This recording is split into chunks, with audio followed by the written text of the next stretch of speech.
Assalamualaikum warahmatullahi wabarakatuh. Alhamdulillah. Allahumma sholli ala sayyidina Muhammadin wa ala ali sayyidina Muhammad. Para pemirsa Darussalam Losari dimanapun Anda berada, kali ini kita akan membahas masalah kurban. Masalah-masalah yang sering kadang terlalaikan atau keliru dalam masyarakat kita. Sebelum memasuki masalah-masalah tersebut, kita akan membahas pengertian kurban. Bismillahirrahmanirrahim. Al-udhiyatu ma yudbahu minan na'ami taqarruban ilallahi ta'ala min yaumin nahri ila akhir ayyamit tasyriki. Kurban yang sering dikatakan oleh orang-orang Indonesia itu dalam bahasa Arabnya al-udhiyah, yaitu suatu hewan ternak yang disembelih dengan tujuan taqarruban. Nah, ini orang-orang Indo, kurban itu dari kata taqarruban, mendekatkan diri kepada Allah Subhanahu wa taala. Kapan itu waktunya? Yaitu min yaumin nahri ila akhir ayyamit tasyriki, dari mulai tanggal 10 Dzulhijjah sampai akhir hari-hari tasyrik, yaitu tanggal 11, 12, 13. Nah, itu berarti waktu untuk menyembelih kurban itu ada 4 hari, dari tanggal 10, 11, 12, dan 13. Kemudian menyangkut apa yang boleh digunakan untuk berkurban, seperti pengertian yang tadi, yaitu hewan ternak. Hewan ternaknya yang pertama unta dengan batasan umur 5 tahun masuk tahun ke-6. Kemudian sapi, yaitu umurnya 2 tahun masuk tahun ke-3, dan kambing umurnya 1 tahun full masuk tahun ke-2. Dan berapa orang yang dapat berkurban dengan kambing? Kalau kambing itu untuk 1 orang, tapi kalau sapi dan unta bisa untuk 7 orang. Kemudian masalah-masalah yang sering keliru dalam masyarakat itu menganggap bahwa kurban ataupun kekah itu harus pakai laki-laki atau pejantan, padahal dalam kitabnya dikatakan wa yajuzu dzakarun wa untha, boleh jantan maupun betina, nggak apa-apa ya. Cuman seringnya kenapa para pejantan pakainya? Karena biasanya yang betina saat-saat umur seperti itu masih hamil, jadi sayang-sayang kalau masih hamil disembelih. Nah, kemudian masalah-masalah yang kadang bingung juga, yaitu ketika kita masuk waktu Dzulhijjah, apakah kurban sama kekah itu didahulukan kurban atau kekah? Nah, jawabannya kalau kita di waktu saat sekarang, yaitu Dzulhijjah, dan kita mempunyai harta untuk menyembelih kambing maupun sapi ataupun untuk kurban, maka dahulukan kurban, karena waktu untuk berkurban itu terbatas. Sedangkan untuk kekah itu lumayan lama waktunya. Kalau kurban khusus pada waktu 10 Dzulhijjah sampai 11, 12, 13 Dzulhijjah selesai waktu kurban selesai. Tapi kalau kekah bisa umpama seminggu kelahiran bayi belum bisa, ya nanti bisa minggu ke depannya atau minggu ke depannya sampai nanti seperti itu. Kemudian biasanya kan orang kalau kurban kulitnya itu dijual. Nah, ini kalau kurban kemudian dijual oleh si pengkurbannya itu dilarang, nggak boleh ya, entah itu kulit maupun dagingnya dijual oleh yang kurban itu nggak boleh. Nah, bagaimana menanggapi masalah ini? Caranya, kalau pingin kulitnya itu bisa dijual ya, kasihkan dulu kulitnya sebagai sedekah kepada orang yang menerima kurban, yaitu orang yang tidak mampu. Kemudian orang yang tidak mampu tersebut menjual kulitnya, nah, maka itu nggak apa-apa, yang menjual si penerima yang tidak mampu.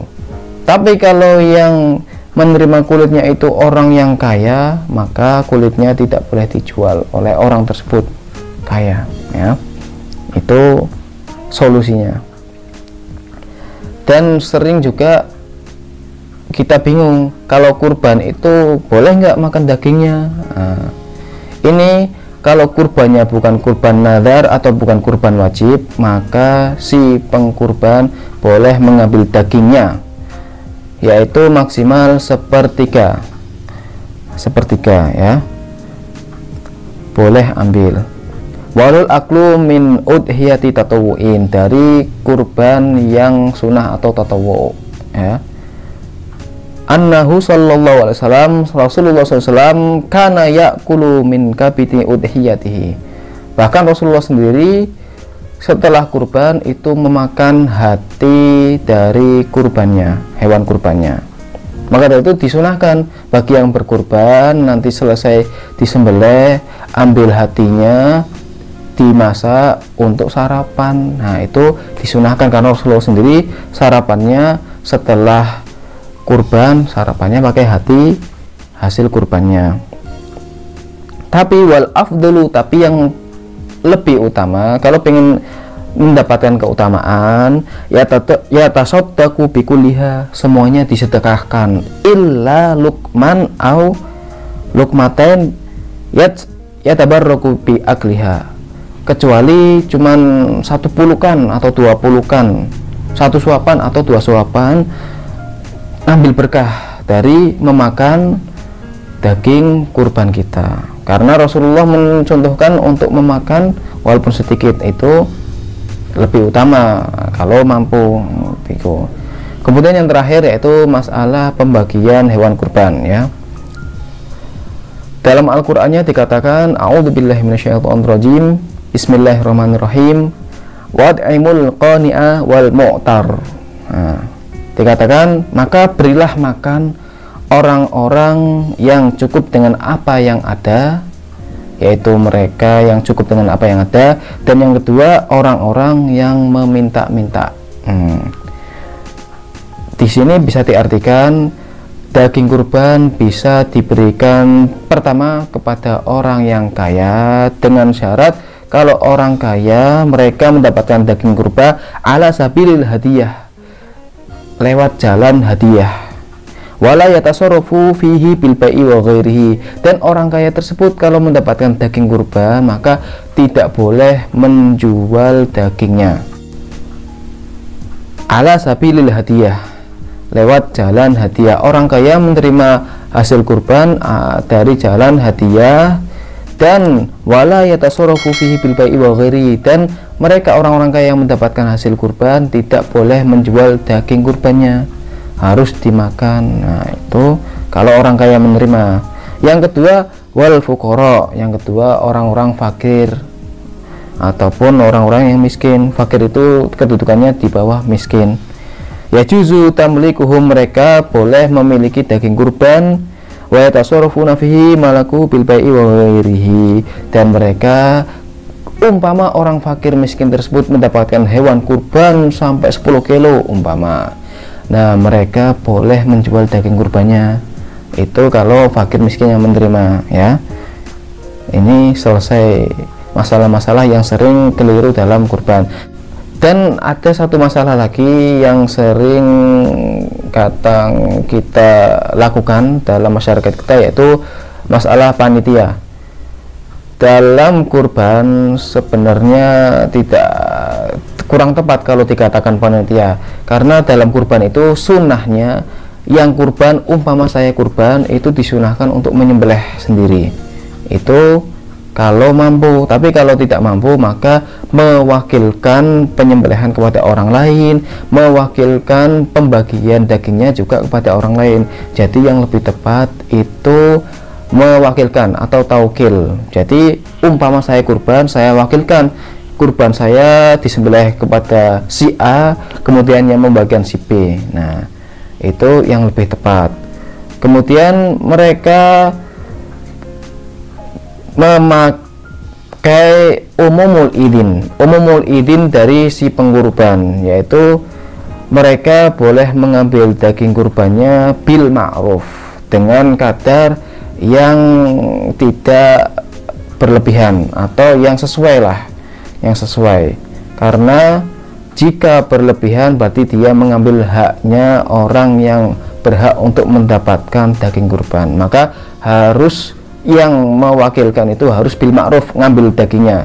Jangan mentang-mentang diwakilkan kemudian ambil 10 kilo yang dibagiin per rumah-rumah cuma dapat setengah on. Nggak boleh, karena daging kurban itu harus dibagikan mentah, kemudian juga dibagikannya ala kadar yang sekiranya pantas, bil ma'ruf, tidak terlalu remeh. Kalau cuman dikasih setengah on, untuk apa setengah on? Nah gitu ya. Jadi semua yang mewakilkan daging kurban agar bil ma'ruf, agar tahu kadar yang umum, yang sekiranya kalau orang lihat itu ikhlas lah, oh iya ya, mereka yang menyembelih yang dapatnya segitu, mereka ikhlas dan tidak ada salah paham, karena kebanyakan orang memonopoli. Nah itu. Nah, yang terakhir yaitu masalah takbir. Masalah takbir itu yang pertama takbir muqayyad, takbir yang dibaca setelah sholat.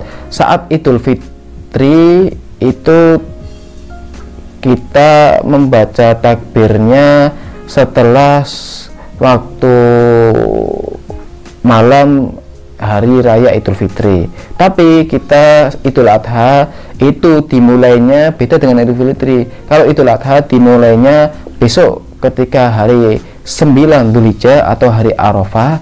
Sholat subuh itu setelah sholat subuh sudah disunahkan baca takbir.